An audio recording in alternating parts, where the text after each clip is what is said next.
नमस्कार। मैं राजनीतिक परिवार में पैदा हुआ।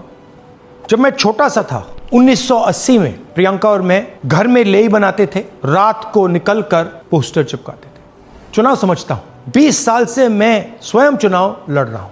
पोलिंग कैसे होती है, पोलिंग बूथ कैसे मैनेज किया जाता है, वोटर लिस्ट, फॉर्म 17, ये सब मैं गहराई से समझता हूं। कुछ समय पहले हमें दाल में काला लगा। चुनाव के नतीजे आते थे, मूड एक तरीके का होता था, रिजल्ट दूसरे तरीके का। मुझे याद है उत्तराखंड में हम चुनाव हारे। बाद में मैंने कैंडिडेट से पूछा कि जहां रोड शो हुआ था वहां जाके देखिए हमें कितने वोट मिले। हजारों लोग आए थे, पोलिंग बूथ में किसी ने वोट नहीं किया। यह असंभव था, यह हो ही नहीं सकता। उसके बाद छत्तीसगढ़ और मध्य प्रदेश के रिजल्ट, हमें लगा कुछ ना कुछ गलत हो रहा है।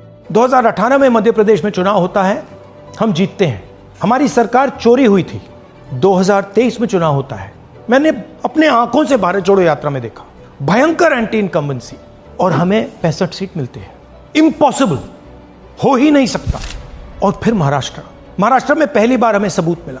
विधानसभा और लोकसभा के बीच में जादू से नए वोटर आते हैं, और जहां भी इन नए वोटर्स ने वोट किया वहां वोट बीजेपी को गया। महाराष्ट्र चुनाव के बाद जब हमें डाउट हुआ, हमारे गठबंधन के सारे नेताओं ने प्रेस कॉन्फ्रेंस किए और हमने इलेक्शन कमीशन से कहा कि आप हमें वोटर लिस्ट दीजिए, वीडियो रिकॉर्डिंग दीजिए। इलेक्शन कमीशन ने मना किया। ना उन्होंने हमें वोटर लिस्ट दी और ना उन्होंने वीडियो रिकॉर्डिंग दी। डाउट हुआ, क्यों नहीं दे रहे, क्या कारण है? तो हमारे दिमाग में सवाल उठा, क्या इलेक्शन कमीशन बीजेपी की मदद कर रहा है?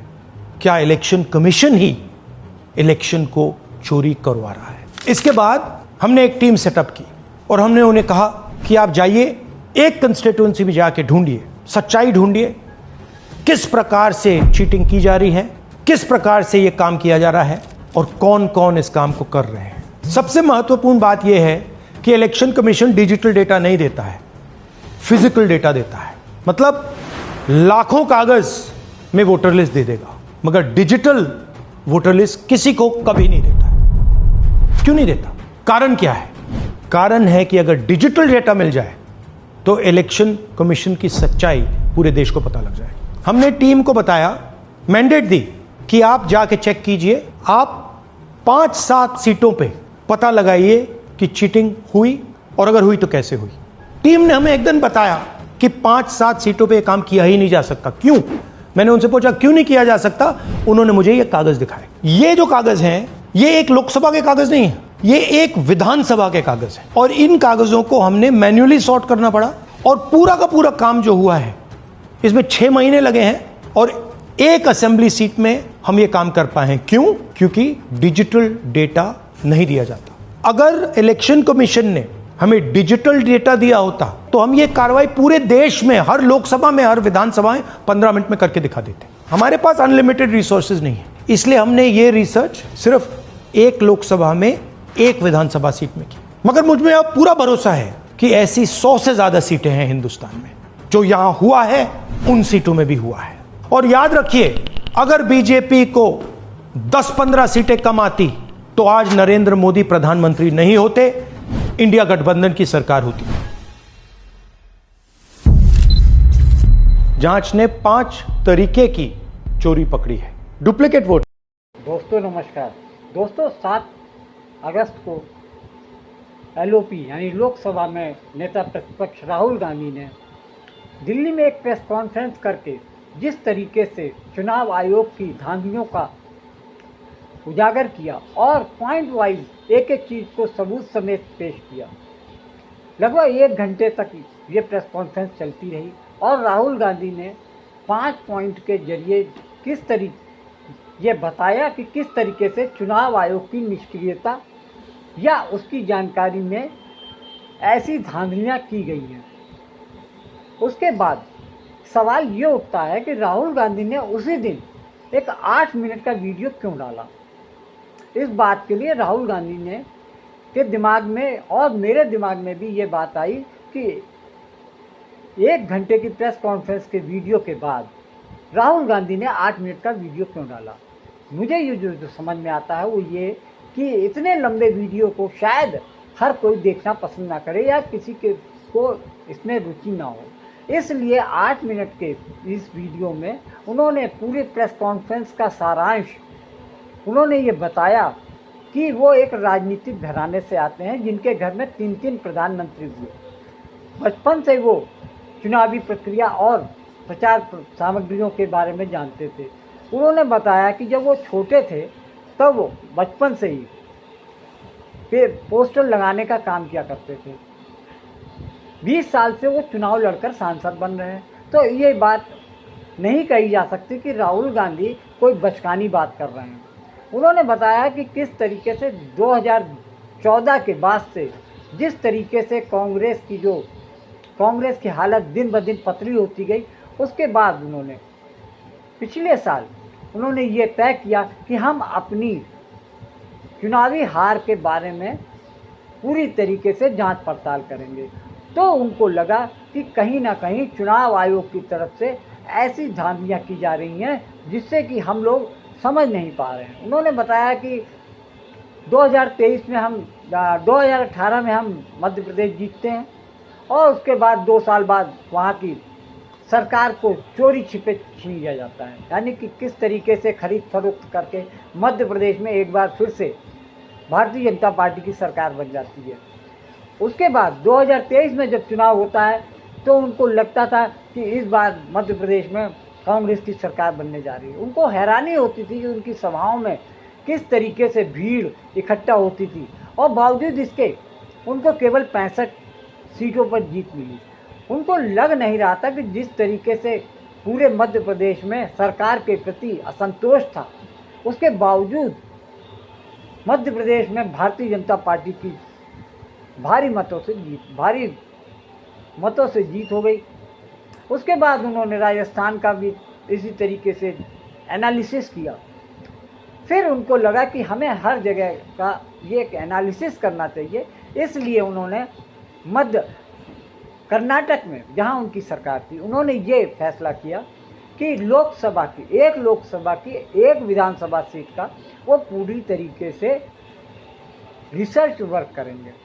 उन्होंने चुनाव आयोग से ऑनलाइन डिजिटल डाटा मांगा, जो कि उन्होंने नहीं दिया, बल्कि उनको फिजिकल के रूप में उन्होंने करीब 200-300 किलो का डाटा दिया, वो भी ऐसा जो कि उसमें स्पष्ट कुछ दिख नहीं रहा था।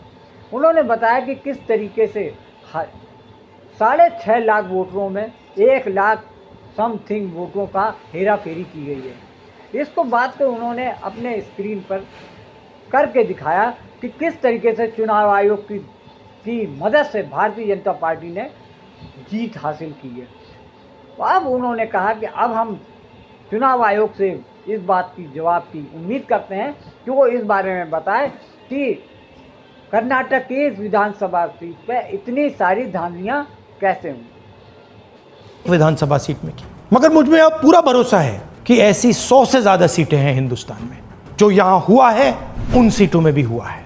और याद रखिए, अगर बीजेपी को 10-15 सीटें कम आती तो आज नरेंद्र मोदी प्रधानमंत्री नहीं होते, इंडिया गठबंधन की सरकार होती। जांच ने 5 तरीके की चोरी पकड़ी है। डुप्लीकेट वोटर, जिसका मतलब एक वोटर के नाम वोटर लिस्ट में अनेक जगह आ रहे हैं। फेक एड्रेस, मतलब एड्रेस है ही नहीं या फिर house number 0। Bulk voter in single address, मतलब एक छोटे से घर में 40, 50, 60 लोग रह रहे हैं। इनवैलिड फोटोज, छोटी सी फोटो है या फिर फोटो ही नहीं है, और वो जो छोटी फोटो है वो दिखती भी नहीं है। कौन है, किसका चेहरा है, नहीं पता लग सकता। Misuse of form 6। Form 6 first time voters के लिए होती है, मतलब जिनकी एज 18-20 साल की हो, मगर वोटर लिस्ट में 90 साल के लोग फॉर्म 6 का प्रयोग कर रहे हैं। चुनाव में 6,50,000 वोटर थे, उसमें से 1 लाख चोरी के थे। अब मैं आपको 5 उदाहरण देता हूं। ये देखिए, गुरकीरत सिंह डांग, इसका नाम 4 अलग अलग बूथों पे आता है। ये कैसे हुआ और क्यों हुआ। एक और उदाहरण, विशाल सिंह, वाराणसी में वोटर लिस्ट में नाम है और बेंगलोर में 2 बार वोटर लिस्ट में नाम आता है। क्या ये वाराणसी में वोट कर रहे हैं या बेंगलोर में वोट कर रहे हैं या दोनों जगह वोट कर रहे हैं। एक और उदाहरण देखिए, हाउस नंबर 0। तो आपने कभी सुना है हाउस नंबर 0? हमने तो नहीं सुना था, मगर बेंगलोर में हजारों हाउस नंबर 0 हैं वोटर लिस्ट पे। हाउस नंबर 35 की कहानी सुनिए। छोटा सा घर है, ज्यादा से ज्यादा 4 लोग रह सकते हैं, मगर इस 35 में 80 लोग वोटर लिस्ट में रजिस्टर्ड है। ये ईआरओ ने कैसे अप्रूव किया, क्यों अप्रूव किया, पता लगाना है। अच्छा, अब ये देखिए वोटर लिस्ट, इनकी फोटो देखिए, या फोटो है ही नहीं या फिर छोटी छोटी फोटो है तो दिख नहीं सकती। इन वोटर आईडीज पे वोट दिया गया है। अब मैं आपको बताता हूं शकुन रानी की कहानी। फर्स्ट टाइम वोटर बनी है, 70 साल की आयु है। एक बार फॉर्म 6 का प्रयोग किया और उसके कुछ ही महीने बाद दूसरी बार फॉर्म 6 का प्रयोग होता है। 2 बार इनका नाम वोटर लिस्ट में आता है और फर्स्ट टाइम वोटर की लिस्ट में आता है। ये फर्स्ट टाइम वोटर हो ही नहीं सकती। तो क्या शकुन रानी जी ने वोट किया या किसी और ने शकुन रानी जी के लिए वोट किया? ये ही छुपाने के लिए सीसीटीवी का डेटा हमें नहीं दिया जा रहा है। और ये शकुन रानी जी अकेली नहीं है, ऐसे हजारों लोग हैं जिन्होंने फॉर्म 6 का प्रयोग करके 2-3 बार वोटर लिस्ट में नाम डाला है। हमने पहले इलेक्शन कमीशन से इलेक्ट्रॉनिक वोटर लिस्ट मांगी थी, सीसीटीवी फुटेज मांगी थी। उन्होंने अपना काम नहीं किया, हमें नहीं दिया। फिर हमने अपना इन्वेस्टिगेशन कराया, आरटीआई भरे और हमारे पास डेटा आया। भाई और बहनों, सच्चाई यह है कि हिंदुस्तान में इलेक्शन कमीशन और बीजेपी मिलकर इलेक्शन चोरी कर रहे हैं। ये पूरा का पूरा सबूत ब्लैक एंड व्हाइट में आज हमने आपको दिया है। इलेक्शन कमीशन जानता है कि हमने उनकी चोरी पकड़ ली है, इसीलिए एसआईआर आया है। ये एसआईआर जो है इंस्टीट्यूशनलाइज चोरी है। इलेक्शन कमीशन खुलकर बिना डरे बीजेपी के साथ मिलकर चोरी कर रहा है। और ये जो एसआईआर है, इसका लक्ष्य गरीबों का जो हक है, उनका वोट जो है, उनसे चोरी करने का है। मैं आपको एक और बात बताना चाहता हूं। इस पूरी इन्वेस्टिगेशन में हमने वोटर एडिशन को देखा है, मगर जितना एडिशन होता है शायद उससे ज्यादा डिलीशन होता है, सबट्रैक्शन होता है। तो ये सिर्फ एक मेन तरीका हमने पकड़ा है, दूसरे तरीके पे हमने इन्वेस्टिगेशन की ही नहीं है अभी। मैं इलेक्शन कमीशन और इलेक्शन के ऑफिसर्स को साफ कह रहा हूं, आप जो कर रहे हो गलत कर रहे हो। ये ट्रीजन है, देश के खिलाफ है। ये मत भूलिए, टाइम आएगा हम आपको पकड़ेंगे, बचने वाले नहीं हो। It is critical that we expose voter चोरी।